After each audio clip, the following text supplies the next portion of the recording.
Now that the legislative session has wrapped up, the Clark County School District knows how much extra money it will have in the coming school year. It's been a while since we've heard of extra money. Amid the looming threat of a strike, Superintendent Dr.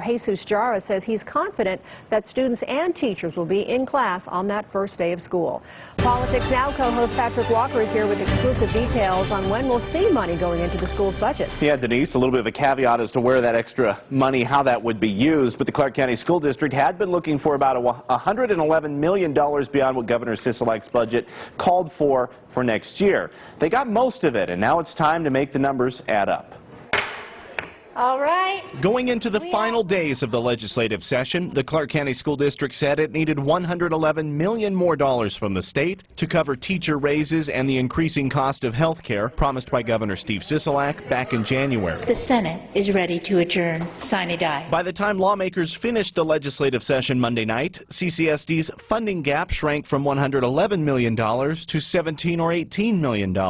In a closed session before Wednesday's meeting with members of the school board, Jara told trustees his financial team is crunching the final numbers to see what is left to cut. That's my conversation this morning with the board is what do we do that we can make some reductions that are not an immediate impact to the classroom.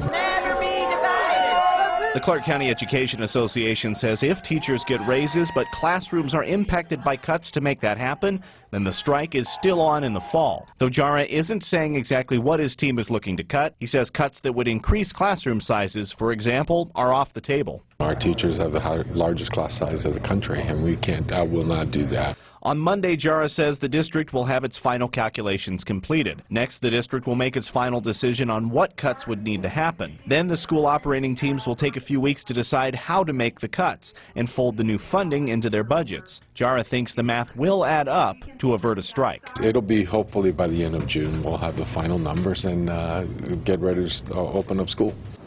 And by the way, to frame this all up, this will be happening at the same time during the summer as contract negotiations with the Clark County Teachers Union, the Clark County Education Association.